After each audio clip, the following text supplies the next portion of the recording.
Hello, my name is Austin Habish, the founder of Think Catholic, and you're listening to the Summa podcast, where we study St. Thomas Aquinas' Summa Theologiae in a way simple and insightful for anyone to understand. The Summa podcast is brought to you by Think Catholic. Taking 2 questions of the Summa a day, we'll seek to summarize St. Thomas's responses, discovering the brilliance of Aquinas and his Catholic faith. This is day 307.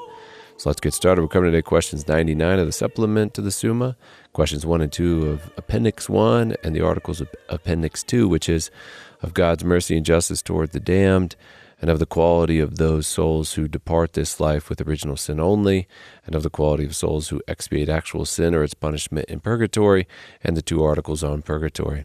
The translation that I always use in these podcasts is the one generously provided to me by Ave Maria Press, the 5 volumes set translated by the Fathers of the English Dominican province, which you can now get at a discounted price from Ave Maria Press's site by typing the code SUMMA10. And so here we go.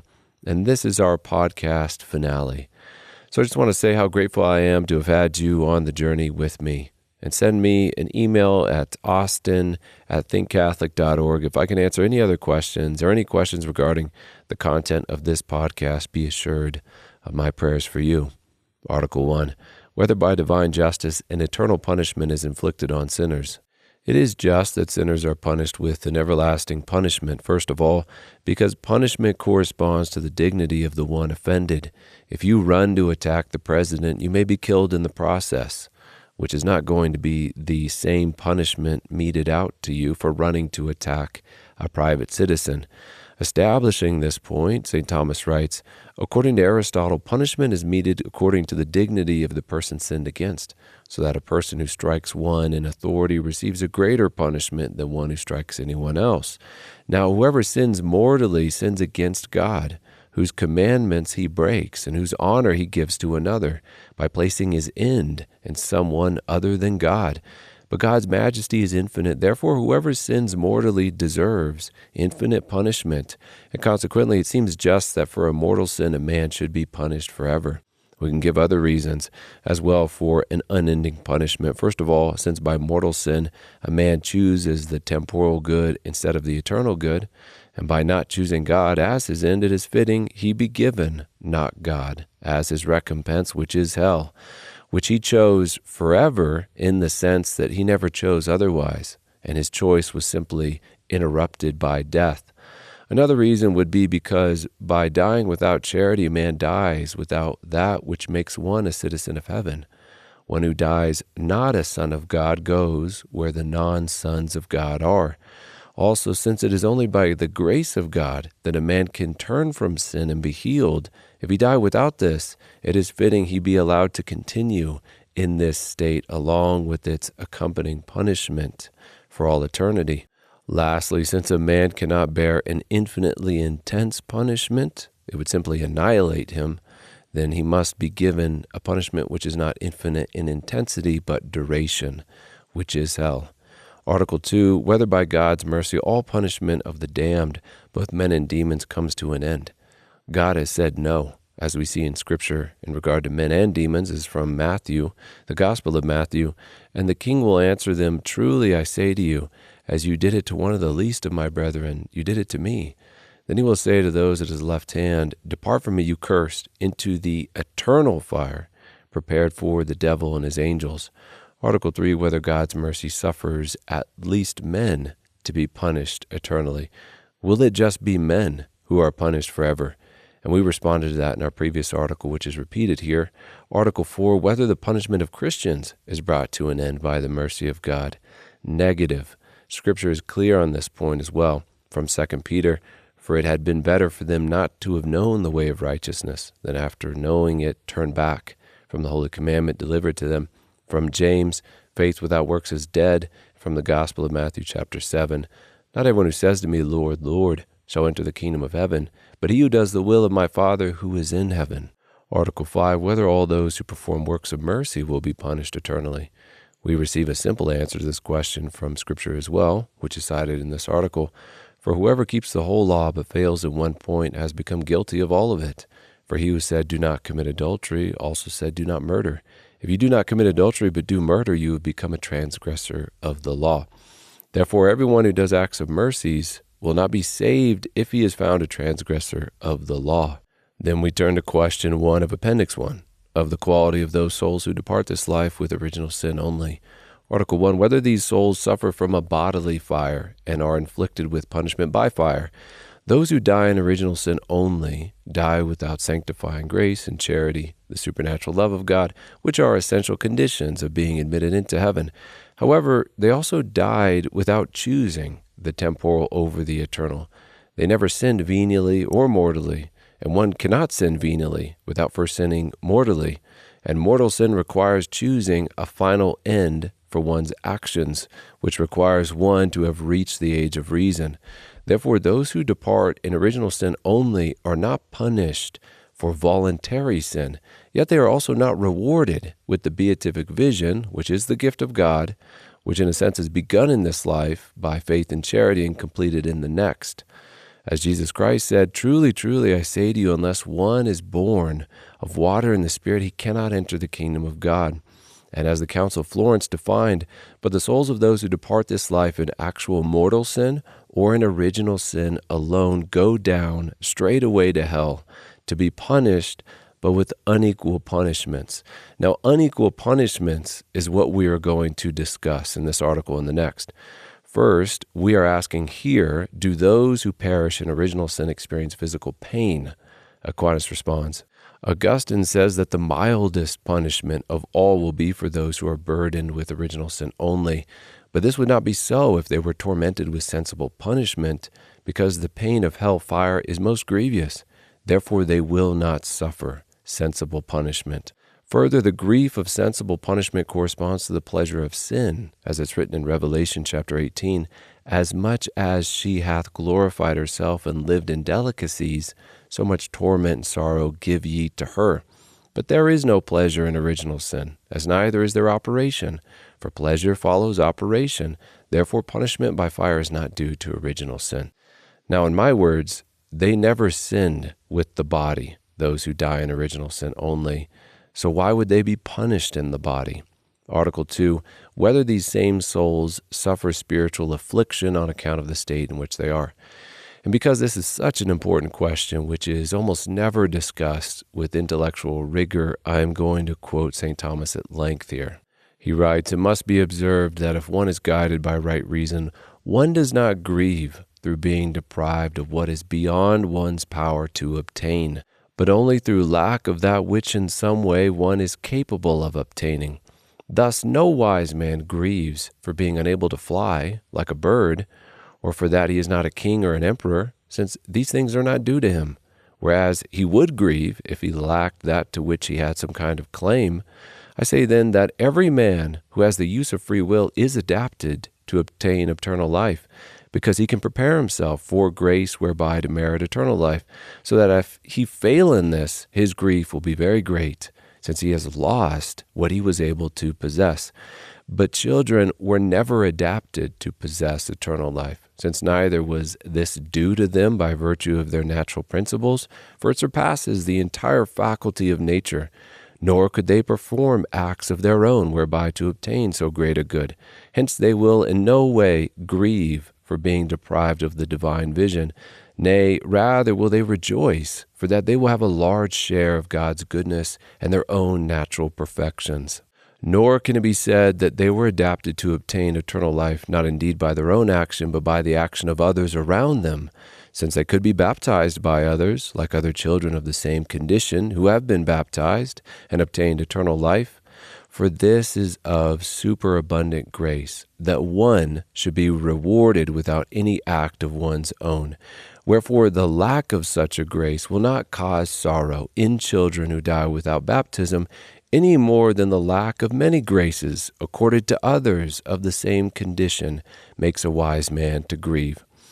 In a word, no one deserves the beatific vision. No one earns the beatific vision, and therefore no one can reasonably be sad if they were not given it, provided they did not receive it on account of their own personal fault. And this lack of personal fault is exactly what we have with those who die in original sin only. What then can we say of the degree of happiness of such persons? St. Thomas continues, Although unbaptized children are separated from God as regards the union of glory, they are not utterly separated from Him. In fact, they are united to Him by their share of natural goods, and so will also be able to rejoice in Him by their natural knowledge and love. We then turn to question 2 of Appendix I, of the quality of souls who expiate actual sin or its punishment in purgatory. Article 1, whether the pain of purgatory surpasses all the temporal pains of this life. And unfortunately, Augustine says, the fire of purgatory will be more severe than any pain that can be felt, seen, or conceived in this world. Now, why is that? In part because desire, the internal pain of desire, is the most painful pain imaginable. Now, that's my opinion. If I learned anything in my Carthusian cell, it is the danger of desire. To take a simple example, which I experience quite often, between the pain of cold and the internal desire to be warm, the latter was exponentially more painful. So imagine what it is like for the souls who cannot possess that for which they were made for, that which they desire more than anything they could ever possibly desire, yet they are prevented from possessing it on account of the satisfaction they must make in purgatory. St. Thomas writes here, in purgatory there will be a twofold pain. One will be the pain of loss, namely the delay of the divine vision, and the pain of sense, namely punishment by corporeal fire. With regard to both, the least pain of purgatory surpasses the greatest pain of this life. For the more a thing is desired, the more painful is its absence. Article 2, whether this punishment is voluntary. In this life, it's voluntary to make satisfaction for our sins. We can voluntarily take up these works of penance if we wish. There, it will not be voluntary in the sense that the punishment inflicted there upon us, in purgatory, it will be in accord with God's justice. But it is voluntary in the sense that those in purgatory will what God wills, and they will the completion of their satisfaction in order to see God, and they also will the completion or perfection of justice. Thus, the pain of purgatory will be, in these respects, voluntary, but not optional. Article 3, whether the souls in purgatory are punished by the demons.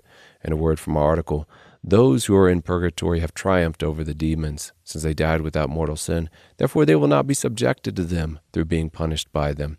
Article 4, whether venial sin is expiated by the pains of purgatory as regards the guilt. The guilt of venial sin can be remitted via charity-informed repentance of such sin taking place in purgatory.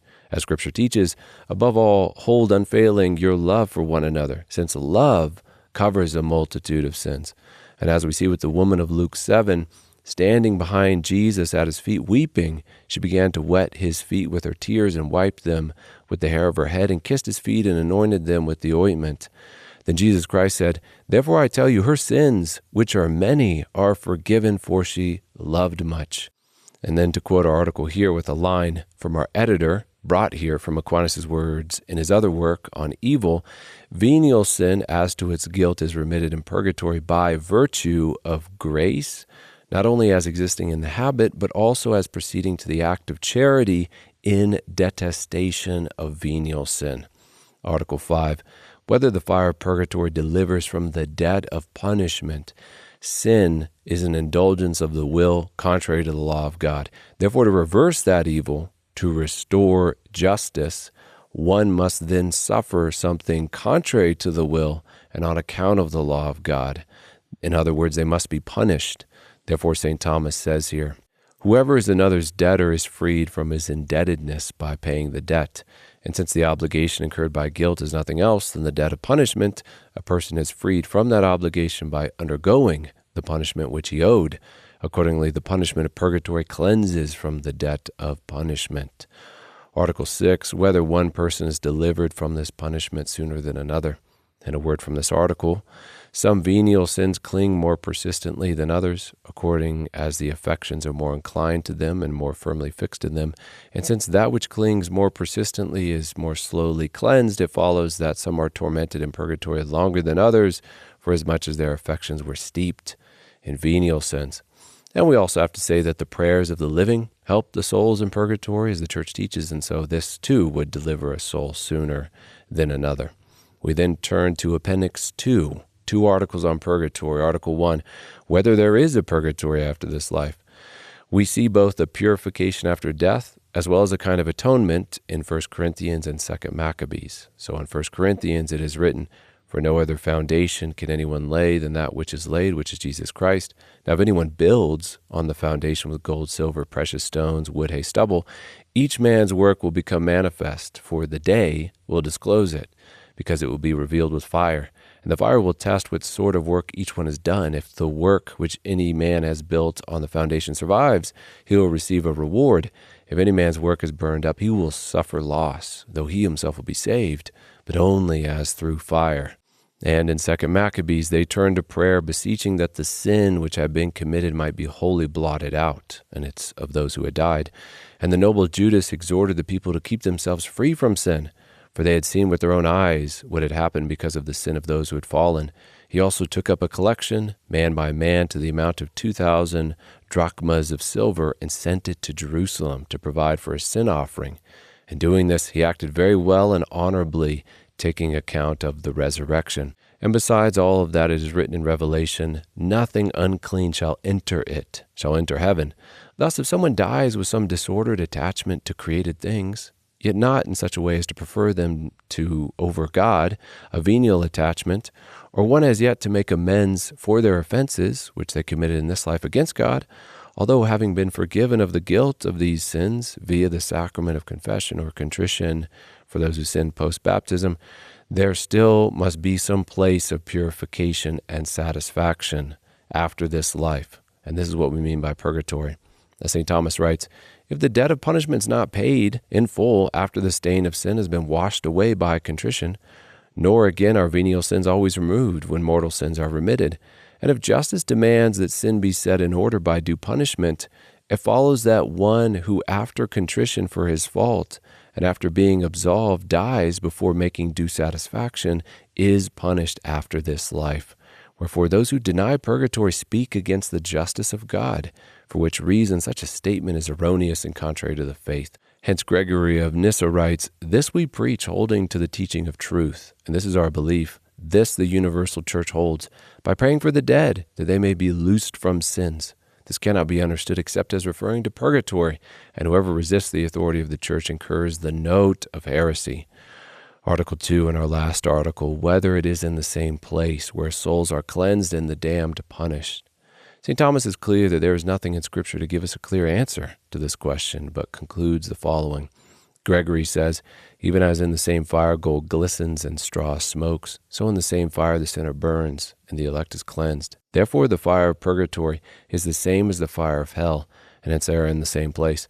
Further, the Holy Fathers before the coming of Christ were in a more worthy place than that wherein souls are now cleansed after death, since there was no pain of sense there. Yet that place was joined to hell, or the same as hell. Otherwise Christ, when descending into limbo, would not be said to have descended into hell. Therefore purgatory is either close to or the same place as hell." And with that, we come to the close of the Summa in a Year podcast. Thank you for joining me on the journey. Send me an email if there is any question I can answer regarding the content of this podcast, or to direct you to a suitable resource for your own journey. Let us keep one another in prayer. My name is Austin Habish with Think Catholic, and I cannot wait to see us both, by the grace of God and the intercession of the Blessed Virgin Mary, in heaven. May God be with you.